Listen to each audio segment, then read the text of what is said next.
Hello dear students, chapter wise one shot व्हिडिओची series आज आपण स्टार्ट करत आहोत आणि ह्यामध्ये आजचा पहिला चॅप्टर आहे आपला ग्रॅव्हिटेशन चॅप्टर. चॅप्टरमधल्या सगळ्या कन्सेप्ट न करता ॲटलिस्ट कोणत्या कन्सेप्ट करणं मस्ट आहे. परीक्षेला जाताना काय मला करायचं आहे की जे नाही केलं तर मग माझं काही खरं नाही परीक्षेमध्ये, अशा ज्या कन्सेप्ट आहेत त्या आज मी तुम्हाला एक्सप्लेन करणार आहे. आजच्या ह्या पूर्ण लेक्चरमध्ये ह्या चॅप्टरमधले इम्पॉर्टंट कन्सेप्ट त्या कशा लक्षात ठेवायच्या हे सगळं तुम्हाला मी गाईड करणार आहे. जे मुलांनी अजूनही अभ्यास चालू केलेला नाही किंवा व्यवस्थित अभ्यास अजूनही येत नाही, जमत नाही, जसं आपले लाईव्ह सेशन्स होतात त्याच्यामध्ये जेव्हा क्वेश्चन आन्सर्स मी विचारते तुम्हाला तर त्याच्यात तुम्हाला प्रॉपरली आन्सर देता येत नाही, मग रडत असतात की आता 1 महिना राहिला आहे, अजून अभ्यास नाही, काय करू. तर त्या मुलांसाठी ही लास्ट चान्स आहे. आता नाही अभ्यास केला तर मग परीक्षेला बसला नाही तरी चालेल अशी कंडिशन असेल तुमची, राईट. जास्त वेळ घेत नाही तुमचा. आपण ग्रॅव्हिटेशन चॅप्टरमधली जी पहिली कन्सेप्ट तुम्हाला मस्ट आली पाहिजे ती आहे centripetal force.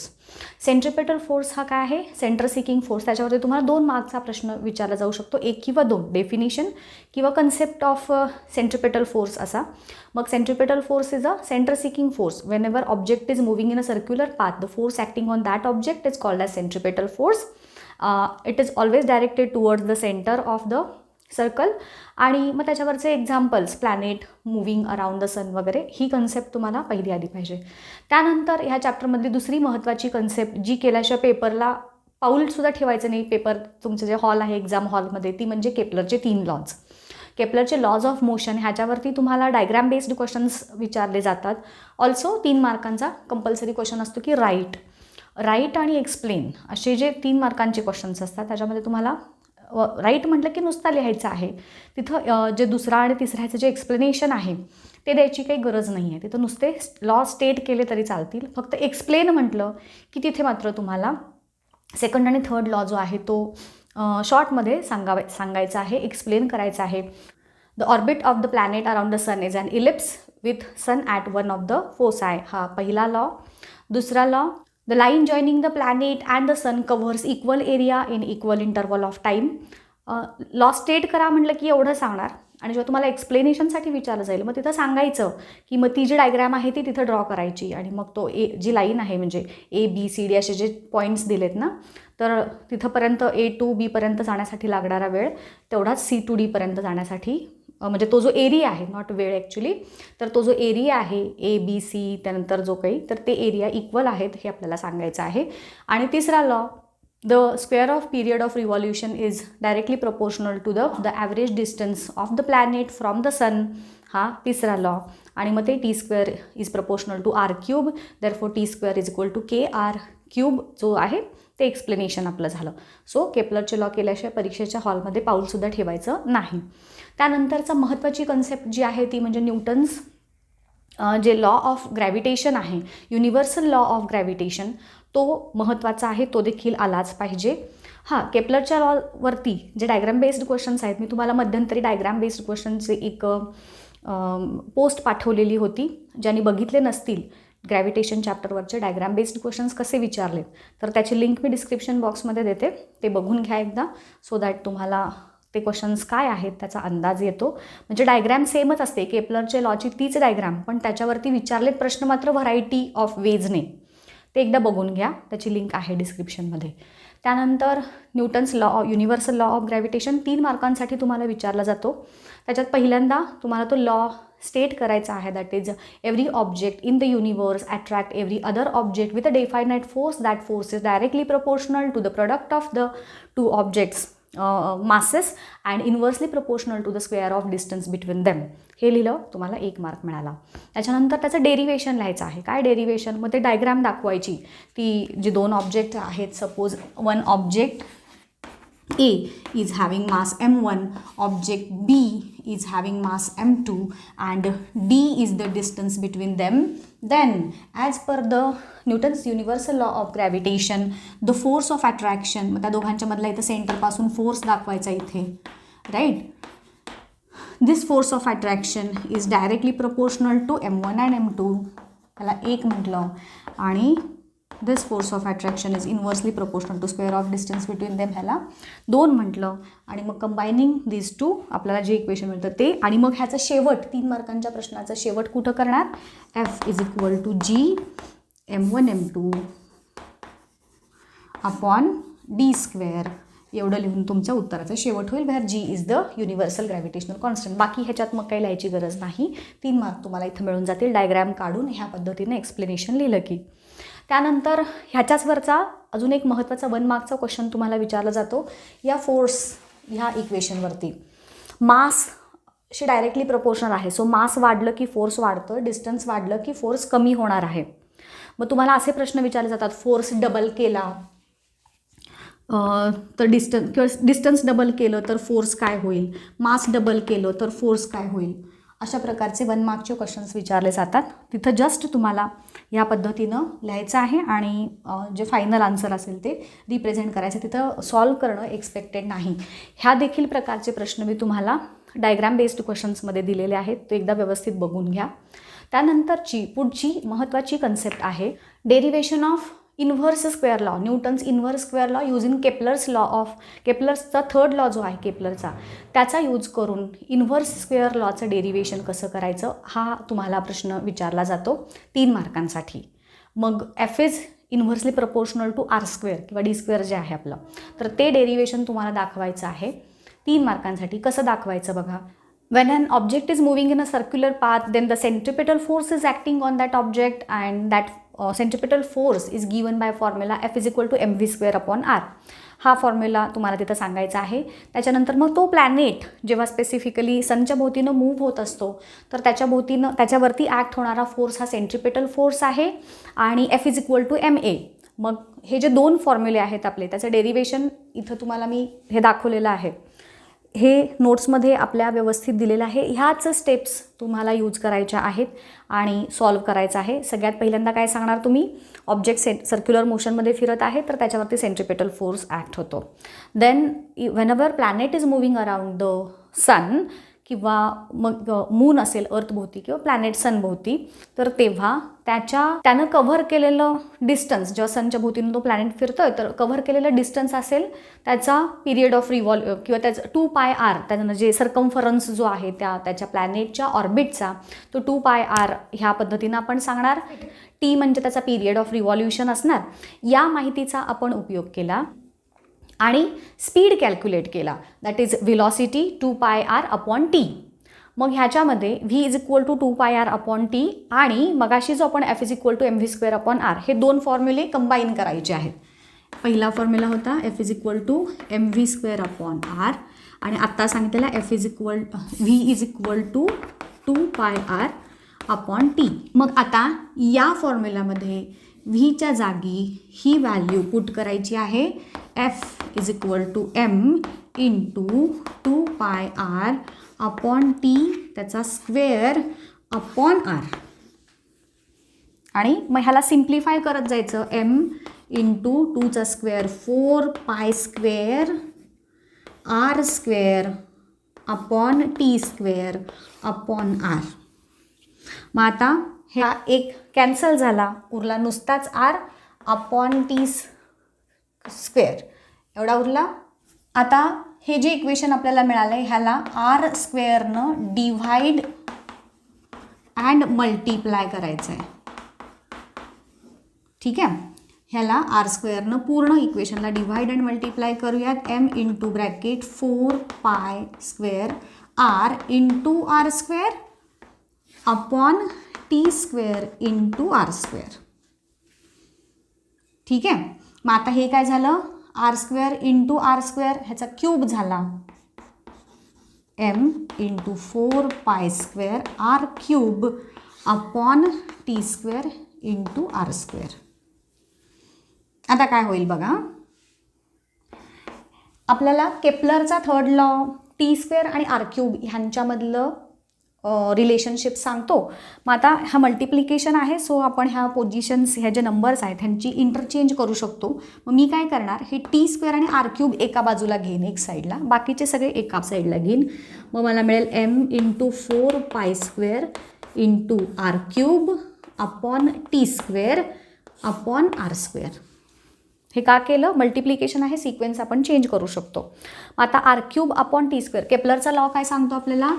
T square is proportional to R cube, म्हणजेच T square upon R cube is equal to K, असं त्याचं इक्वेशन आहे. मग ह्यालाच आपण के अपॉन 1 म्हणू. Therefore R cube upon T square is equal to 1 upon K. उलटं झालं ना, T square upon R cube is equal to K upon 1, म्हणून R cube upon T square is equal to 1 upon K. मग हे जे आहे इथे मी यूज करणार. So the value of force F काय होईल आता? m4 pi square upon R square into 1 upon K असं होईल की नाही. आता मास कॉन्स्टंट आहे, 4 नंबर आहे, पाय कॉन्स्टंट आहे, म्हणजे थोडक्यात ह्या सगळ्या एंटिटीज कॉन्स्टंट आहेत. व्हेरिएबल काय आहे? फोर्स आणि रेडियस. मग ॲज हे सगळे कॉन्स्टंट आहेत, therefore F will be 1 upon R square. आणि मग ह्यालाच न्यूटनचा इन्व्हर्स स्क्वेअर लॉ असं म्हणतात. हे तुम्हाला 3 मार्काला एवढं सगळं डेरिव्हेशन सांगायचं आहे. कळलं? नेक्स्ट, यूज युअर ब्रेन पॉवरमधले पण सगळे क्वेश्चन्स करत बसायची गरज नाही. त्यातले स्पेसिफिक क्वेश्चन्सच फक्त तुम्हाला करायचे आहेत. त्यापैकी ते जे हाय टाईड लो टाईड, फक्त कन्सेप्ट लक्षात ठेवा की जिथे मून आहे तिथे हाय टाईड आणि मूनपासून 90 डिग्रीजला आहे तिथे लो टाईड, हे एवढं त्याच्यातलं लक्षात ठेवा. त्यानंतर पेज नंबर 7वरचे जे तुमचे क्वेश्चन्स आहेत, इंटेक्स क्वेश्चन, ते व्यवस्थित बघून ठेवायचे की हाईट जे आहे स्टोनची ती चेंज होते का, तो कंटिन्युअसली अपवर्ड जाईल का, खाली येताना त्याची मूवमेंट कशी चेंज होते, हे जे क्वेश्चन्स आहेत पेज नंबर 7वरचे ते जस्ट एकदा बघून ठेवा. तशा प्रकारचे प्रश्न तुम्हाला 3 मार्कांसाठी विचारले जातात. त्यानंतर अजून एक महत्त्वाचा प्रश्न म्हणजे पेज नंबर 8वरचा थिंक अबाउट इटचे क्वेश्चन्स, तेवढे बघून घ्या की ग्रॅव्हिटी नसेल तर काय होईल, किंवा जीची व्हॅल्यू ट्वाईस झाली तर काय होईल. हे जे 2 प्रकारचे क्वेश्चन्स आहेत, अशा प्रकारचे क्वेश्चन्स तुम्हाला विचारले जातात, तेवढे महत्त्वाचे आहेत. सगळे थिंक अबाउट इट वगैरे करत बसायचे नाही. आत्ता जे सांगते त्यातले तेवढेच करून ठेवा, बाकीचे काही करण्याची गरज नाही. हां, त्यानंतर 2 महत्त्वाच्या व्हॅल्यूज तुम्हाला लक्षात ठेवायच्या आहेत. ॲज तुम्हाला माहिती आहे, जीची व्हॅल्यू, कॅपिटल जीची व्हॅल्यू 6.67 इंटू 10⁻⁻11 ही जी जीची व्हॅल्यू आहे ती, त्याचं युनिट तुम्हाला लक्षात ठेवायचं आहे. अर्थचं मास, अर्थची रेडियस, ह्या पण व्हॅल्यूज तुम्हाला लक्षात ठेवायच्या आहेत. न्यूमरिकल्स सॉल्व करताना एक छोटीशी टेक्निक सांगते तुम्हाला. बघा, जेव्हा तुम्हाला अर्थ आणि दुसरं कोणतं तरी ऑब्जेक्ट यांच्यामधला फोर्स ऑफ अट्रॅक्शन काढण्यासाठी विचारलं जातं, मग तिथं आपण हा जो फॉर्म्युला आहे आपला F is equal to GM1 into M2 upon R square किंवा जो फॉर्म्युला आहे हा, तो आपण अर्थसाठी जेव्हा यूज करतो तेव्हा M1च्या ऐवजी कॅपिटल M असा घेतो, small m upon R square. ह्या फॉर्म्युलामध्ये M म्हणजे अर्थचं मास असतं आणि R म्हणजे अर्थची रेडियस असते. सो जेव्हा तुम्हाला अर्थ आणि एखादं प्लॅनेट किंवा दुसरं कुठलं ऑब्जेक्ट यांच्यामधला फोर्स ऑफ अट्रॅक्शन डिराईव्ह करायला विचारला जातो, तेव्हा तुम्ही काय करणार, या फॉर्म्युलामध्ये ह्या 2 व्हॅल्यूचा मल्टिप्लिकेशन, दॅट इज 6.67 इंटू 10⁻⁻11 ही व्हॅल्यू इंटू अर्थचं मास 6 इंटू 10⁻24 आणि अर्थची रेडियस 6.4 इंटू 10⁻6 स्क्वेअर. आणि ही जी व्हॅल्यू असेल, दुसरी व्हॅल्यू M, ती वेगळी असेल.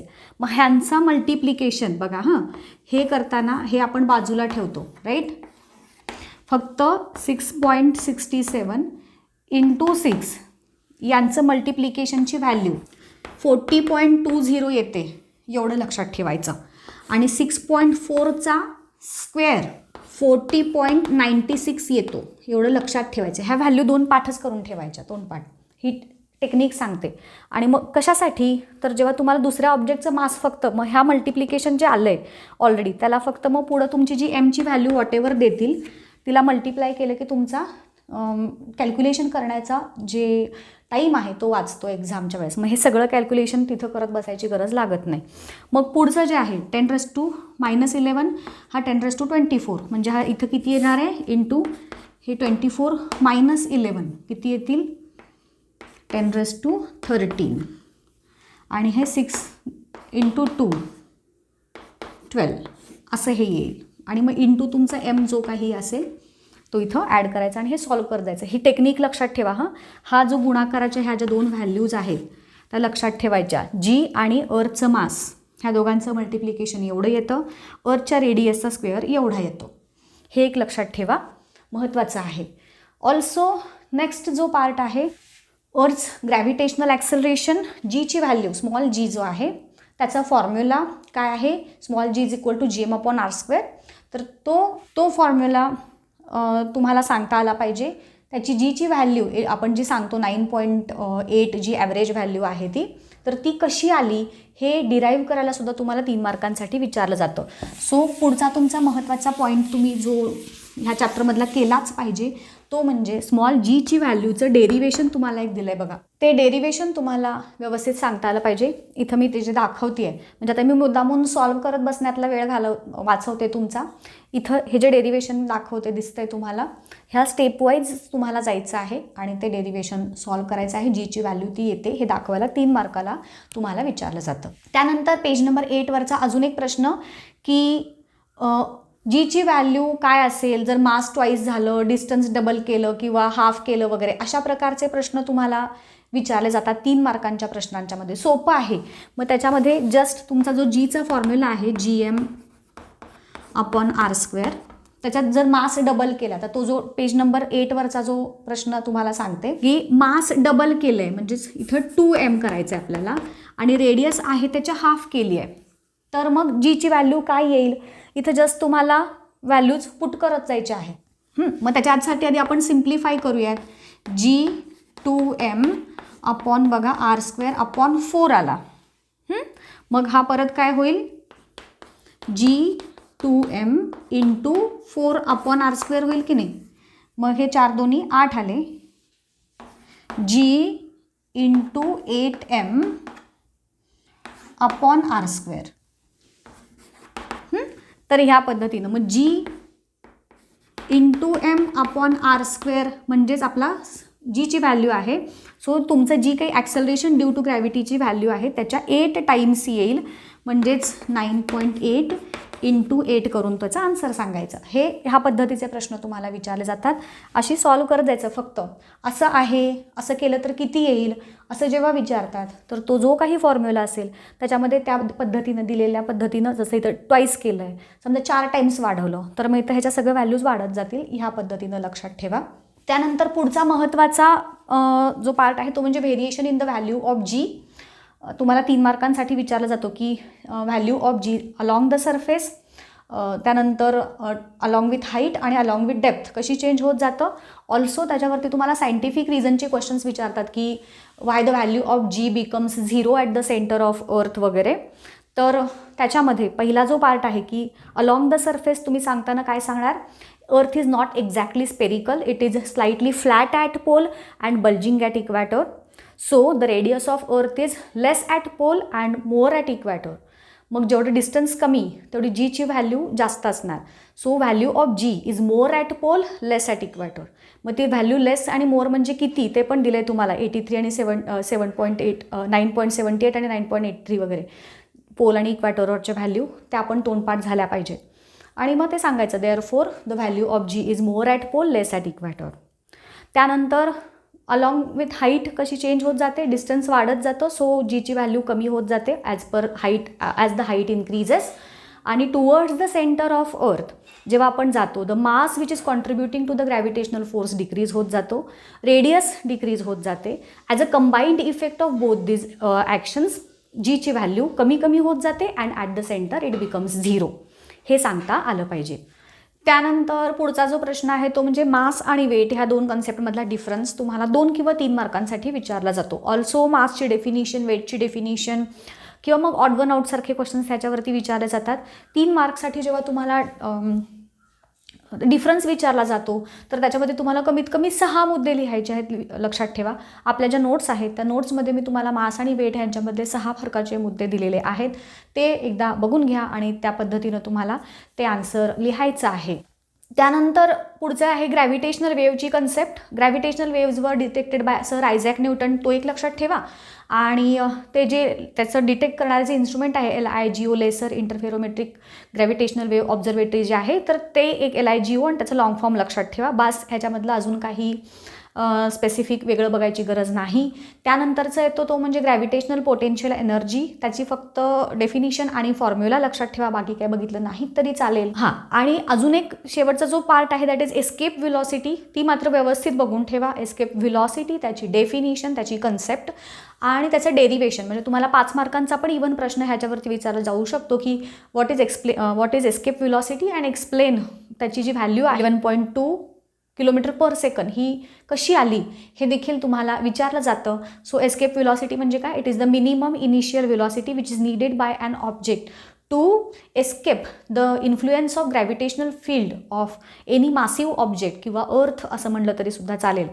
मग ती मिनिमम इनिशियल व्हेलॉसिटी आहे आणि ती एस्केप व्हेलॉसिटीची व्हॅल्यू 11.2 किलोमीटर पर सेकंड ही कशी येते? त्याचं एक डेरिवेशन आहे बघा आपल्या टेक्स्टबुकमध्ये.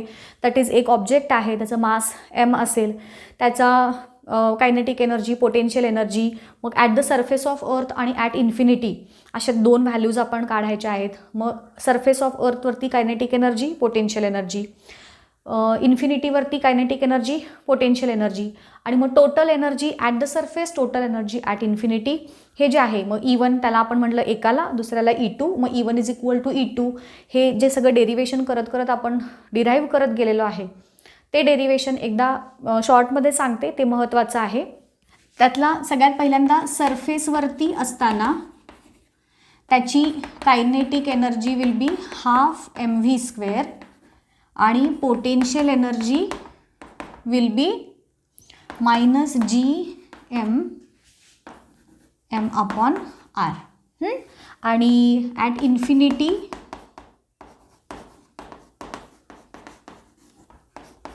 ke इज इक्वल टू 0 आणि pe पण त्याची 0 आहे.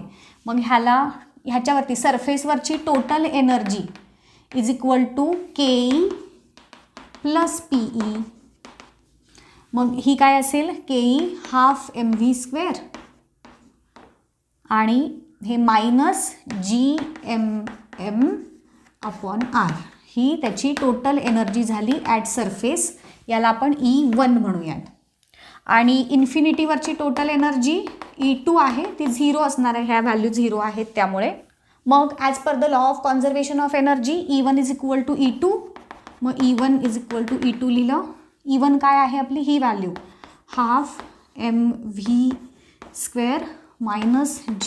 -gmm/r is equal to 0. मग आपल्याला व्ही एस्केप व्हेलॉसिटीची व्हॅल्यू काढायची आहे. सो हा व्ही मी एका बाजूला ठेवेन आणि बाकीच्या सगळ्या एंटिटीज इक्वेशनच्या त्या साईडला नेईन. व्ही एस्केप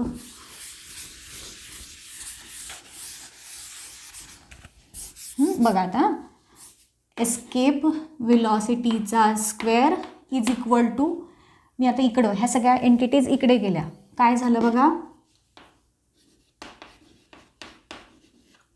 अपॉन r आहे इंटू हे न्यूमरेटरला आहे, इकडं गेलं की डिनॉमिनेटरला येईल m.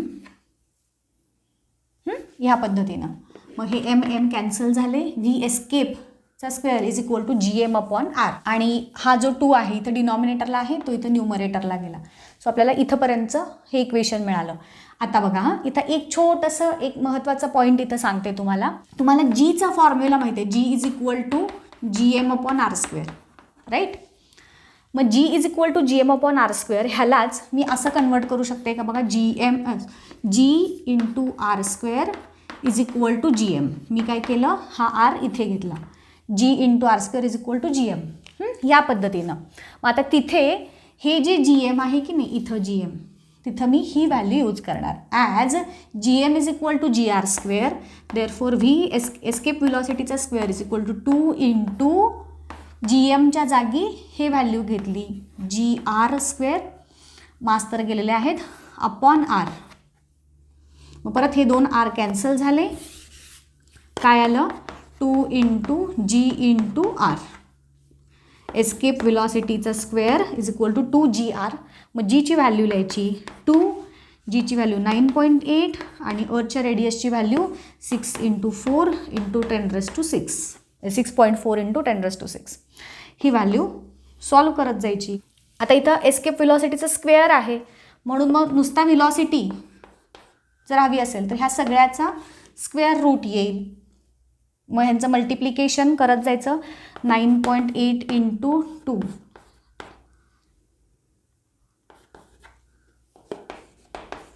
Into 6.4 into 10⁶. नंतर हे दोन्ही पॉईंट्स मी बाजूला काढले म्हणून काय होईल बघा, escape velocity is equal to square root of, हे हा पॉईंट एक काढला, हा पॉईंट एक रिमूव्ह केला, मग काय होईल 9 इंटू 64 इंटू 10⁶. आता ह्या सगळ्याचं स्क्वेअर रूट घेऊयात. 14 इंटू 8 इंटू 100. ह्यांचं मल्टिप्लिकेशन. आता ही जी व्हेलॉसिटीची व्हॅल्यू आली ही मीटर पर सेकंदमध्ये आली आहे. तर तुम्ही किलोमीटर पर सेकंदमध्ये कन्व्हर्ट करायचं असेल तर त्याला तुम्हाला काय करावं लागेल, 1000 मल्टिप्लाय करावं लागेल आणि मग येईल 11.2 किलोमीटर पर सेकंद. सो ह्या पद्धतीनं हे डेरिवेशन तुम्हाला 3 मार्कांसाठी लक्षात ठेवायचं आहे. आणि मग लास्ट जी कन्सेप्ट आहे वेटलेसनेस इन स्पेस. मग सगळे ऑब्जेक्ट जे आहेत स्पेसमध्ये त्यांच्यावर they are all in free fall, आणि फ्री फॉलच्या स्टेटमध्ये असल्यामुळं ऑब्जेक्टची मुवमेंट ही त्या ऑब्जेक्टच्या मासवरती डिपेंड न करता ग्रॅव्हिटेशनल फोर्सवरती डिपेंड करते, आणि म्हणून स्पेसमधले ऑब्जेक्ट्स हे फ्रीली फॉलिंग आहेत आणि दे एक्सपिरियन्स वेटलेसनेस, एवढं सांगाल. सो ह्या चॅप्टरमधल्या ॲटलिस्ट एवढ्या कन्सेप्ट्स तुम्हाला कंपल्सरी करायचे आहेत. एक्सरसाइजचे क्वेश्चन्स बघून घ्या. न्यूमरिकल्स मी सगळे तुम्हाला सोडवून दिलेले आहेत. न्यूमरिकलची टेक्निक काय आहे, सगळ्यात पहिल्यांदा गिवन फाइंड आउट फॉर्म्युले तुम्हाला मी एकत्र करून दिलेले आहेत एका व्हिडिओमध्ये. न्यूमरिकल सॉल्व करायला लागण्याच्या आधी सगळे फॉर्म्युले एकत्र करून घ्या. 2-4 जे फॉर्म्युले आहेत आपले ते व्हॅल्यूज व्यवस्थित, अर्थचं मास, अर्थची रेडियस, जीची व्हॅल्यूज, कॅपिटल जी स्मॉल जी दोघांची व्हॅल्यू, ह्या सगळ्या व्यवस्थित लक्षात ठेवा. बाकी काहीही टेन्शन घेण्याची गरज नाही. इथेच थांबते. कसा वाटला व्हिडिओ मला नक्कीच कळवा. नेक्स्ट लेक्चरमध्ये आपण असाच नेक्स्ट चॅप्टर घेऊयात. पूर्ण त्या चॅप्टरमधले इम्पॉर्टंट पॉईंट सांगेन. Till then goodbye, thank you and all the best.